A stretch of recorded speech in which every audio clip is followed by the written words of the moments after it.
Welcome everyone to another video. In this one, I'm going to be addressing an issue that seems to be plaguing the Need for Speed Underground 2 game with modern systems. There are several patches that work, really good with the game.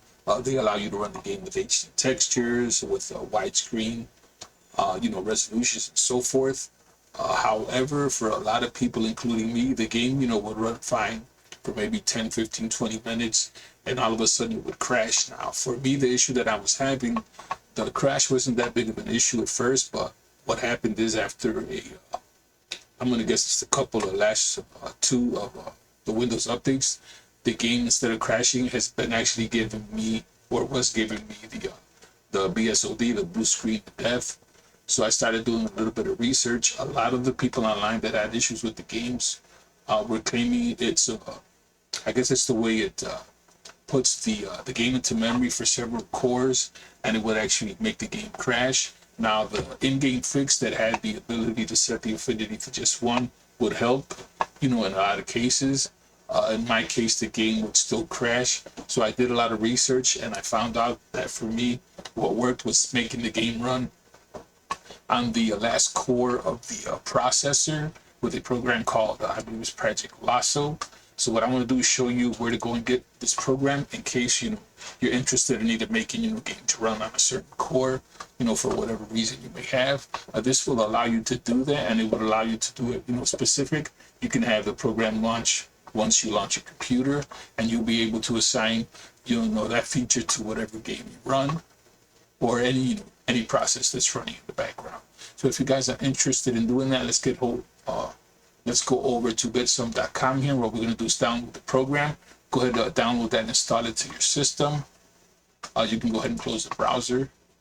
And then what we're going to do is I am going to launch the game, and then I'm going to launch the Bitsome program to show you how that works. I don't think it makes any difference in what order you do it. So to play safe, go ahead and launch the Process Lasso first, and then go ahead and launch the game. And keep in mind, you should be able to get to it without any issues with the control and tab buttons, or the alt tab, and I'll show you how to do that in a second. So just launch the game. Once you launch the game should start working, and then what you're going to do is go to this spot right here where the program is running. So just go ahead and alt tab out of this, and you should now see the game running in here. So as you can see, any process we have running will show up here. It's kind of like the taskbar. So what you want to do, we want to apply this effect to speed2.exe. So just right click. And as you can see, there's a ton of things you can do for this or with this, but I'm just showing you in this instance just to get the game going without crashing or, giving you that blue screen of death. So what you're going to do is go over here to the CPU affinity. You're going to click, it's going to show you currently what it's using. So if you do that, it's going to show you, the CPUs. On mine, as you can see, it's only showing 11 because that's what I picked. So what you want to do is when you click on current, it's going to show you, the process running and all the CPUs that are attached to it and running. So what you want to do is click on always, and you're going to see these checked. And what you want to do is just check the one that you run it to run on.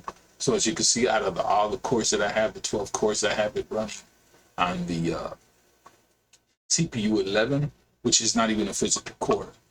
This one is basically, the hyper-threading, so it has 6 cores and it runs, 12 threads. So I got that running on number 11.